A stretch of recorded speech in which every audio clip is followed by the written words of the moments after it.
Cruising without the kids. No one prepared us for this. After years of family cruises, setting sail as empty nesters felt strange. The sense of freedom was incredible, but it also brought some unexpected feelings. I'm diving into the surprises and adjustments that came with this new phase of travel. And wait until you hear number 9. It's the one thing that completely changed everything for us. So we're empty nesters, arguably. We don't go on cruises with our kids anymore. They're grown and gone and they have their own lives. So now it's just us. It was different. It took some adjustment. So let's talk about that. The upside, one of the upsides, the excitement of freedom. No schedules to work around, no need to plan nap times, kids club hours, early bedtimes, freedom to plan each day at our pace, not at their pace or the group's pace. We do what we want when we want. We take naps. We get up early. We stay up late. Elio's thinking about joining us. The ability to do those things without worrying about what time do the kids have to be up to be at camp? What time do we need to get them for dinner? What are they doing today? Do they need naps? Do they need changes of clothes? Do they need on and on and on? No more stress coordinating family activities, splitting up for different interests. Mom take one, I'll take the other. Well, there he is. Dining at our pace, dining where we want, when we want, as formal as we want without listening to the unhappiness. Freedom to choose where and when without accommodating, let's call them picky eaters. Ability to enjoy specialty dining without worrying about kids' menus and if it's worth it because they're so picky and we're going to the $50 a plate steakhouse and all they're going to want is chicken nuggets, but we're still going to pay $50.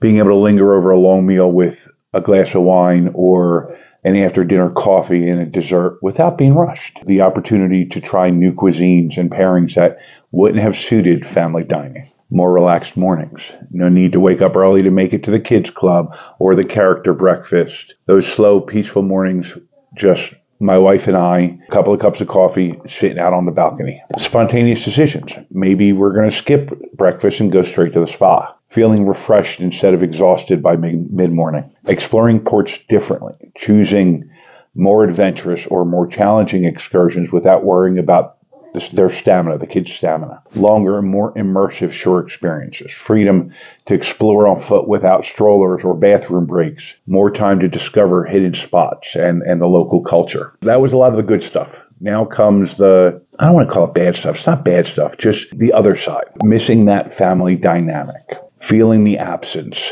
Passing the kids' club or water slide and realizing you don't need to stop. Fewer spontaneous hugs or excited chatter about the day's adventures. Seeing the other families on board and feeling kind of a twinge of nostalgia. Wondering if the kids are missing you as much as you miss them. The dining table feels smaller. Quieter dinners without that buzz of family conversation. No need to split meals or order extra sides for sharing. Less chaos, but also less excitement at the table. Finding yourself reminiscing about past family dinners at sea. Shifting conversation topics. Conversation focused more on personal interests and future goals. Realizing you need to reconnect as a couple beyond just parenting roles. Talking about travel dreams and bucket list destinations. Sharing deeper conversations without interruptions of mom, mom, mom. Moments of bittersweet nostalgia, watching families play in the pool and remembering your kids at that age. Seeing a child meet the ship captain and recalling when yours met him or her. Feeling both proud and a little wistful that your kids have grown up. Realizing that family cruises are now a thing of the past. Or realizing if you do a family cruise, it's going to be different. It's going to be arguably for adults and not, mom and dad and 7 and 8 and 9-year-olds and the joy of discovery and Another upside is connecting as a couple again, rediscovering each other. Time to focus on each other without the distractions. And the distractions of parenting, that not in a bad way. I mean, it was a challenge to connect as a couple at times because, we're running to Boy Scouts and soccer and football and basketball and baseball and, sleepover parties and, ad infinitum. So there wasn't as much time to just sit and talk. Having that time now is a blessing. Deepening that emotional connection through shared experiences. It's different doing excursions just my wife and I versus when we did family. And, you kind of feel like newlyweds again without the chaos of raising kids, without the scheduling and nap times and, packing a bag for everything. Being able to enjoy live music or dancing under the stars without I don't want to say without consequence, but without having to worry about getting them from kids club and putting them to bed or getting them up in the morning, private shore excursions, beachside dinners, couples massages, things that you wouldn't have been able to do when you were on that family cruise. More time for hand holding and talking and trying things together, or taking that cooking class or the wine tasting event, booking a snorkeling or zip lining excursion that your kids wouldn't have qualified for because they were too little or too young. Trying new cuisines, stepping out of your comfort zone, shared relaxation, booking that spa day, lounging by the pool without worrying about lifeguards and where the kids are and what they're doing and are they annoying somebody else, savoring peaceful moments together without distractions. Now we get to meet other empty nesters and we get opportunities to connect with other couples that are at a similar life stage. Arguably, it's pretty easy to tell. At times, it's pretty easy to tell when another couple are empty nesters because they kind of have this look on their face of wonder and joy and freedom and a twinge of sadness and wistfulness of seeing other families, being able to sit and talk with them and share stories about raising kids, adjusting to having an empty nest, forming new friendships, building connections that could lead to future travel companions and lifelong friends. The ability to do more adult-focused entertainment, adult comedy shows, live music, wine tastings instead of character meet and greets, trivia nights, dance classes, being able to go and do the evening entertainment without kids' curfews or without one of you being back in the room and putting the kids to bed while the other one's out trying to enjoy themselves but missing their spouse. Casino nights, late night lounges, group fitness classes, enrichment lectures, all that stuff the kids would consider boring. And what, Ilya? It's different cruising as empty nesters. Everything in life is different as empty nesters.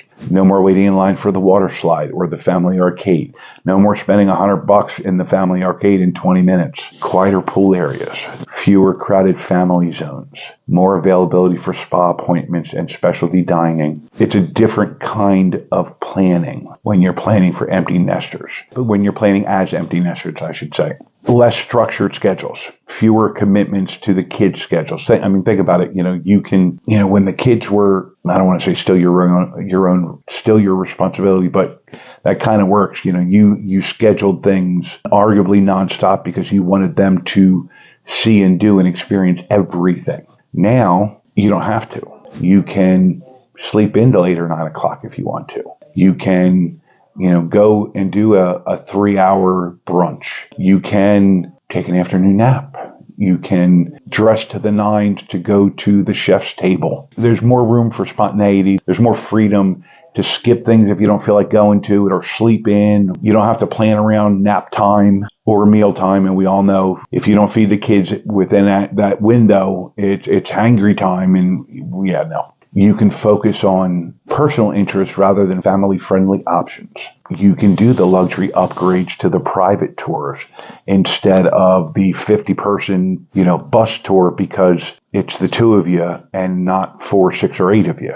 You can upgrade to a suite or upgrade to a balcony instead of doing an ocean view. You can splurge a little bit on that specialty dining. There's so many positives and negatives. The first couple of cruises without the kids were surprisingly challenging. The emotional surprises, the mixed feelings. You've got freedom on one hand, you've got arguably loss on the other hand. You're grateful for the independence, but you miss that family connection, that family dynamic. There are times where I felt like something was missing. Yes, I'm having a good old time, but it felt like something was missing. And of course, are the kids okay? They're at home, they're working, they're going to school, whatever. So it's kind of a balance between excitement, nostalgia, pride. There's a lot of things going on. At least there was for my wife and I that first couple of cruises. Now it's a little bit more the norm. Yes, there are still times where I get nostalgic, I get quiet because, I'm missing them, but they're less often. It's different. I kind of like that we have time to focus on us again. We have time to, remember why we got married, remember why we're together, and build that. I don't want to say rebuild, but continue to build that relationship. And knowing that there will be family cruises in the future, but they're going to be different because it's going to be, like I said, either for adults or it's going to be their family and us grandparents. And I'm looking forward to that, but that's going to be different. Not bad, just different. A couple things that we're doing to make it ours, to enjoy this time. We're prioritizing experiences over things. We're not, when the kids were young, we would do the photo packages, of course. We got to get pictures with the kids and, with the pirate hat and the ship's wheel and on the bridge, all that stuff, and spend arguably hundreds of dollars. Now, we still take pictures, but we do it with our phones.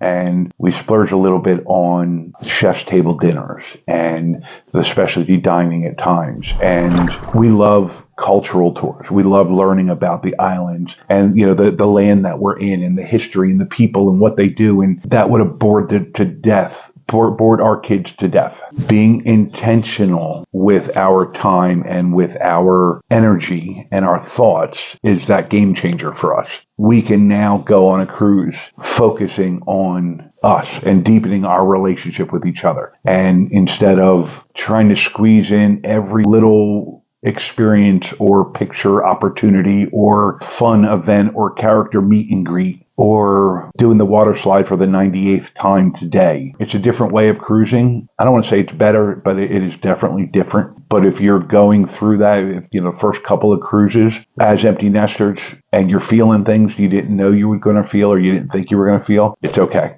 You're not alone. Now that you know how different empty nest cruising can be, you'll want to stay updated on the newest cruise features coming in 2025. Because if you don't, you might miss out on some exclusive benefits that could make or break that next trip. I'm going to tell you all about it in this video here.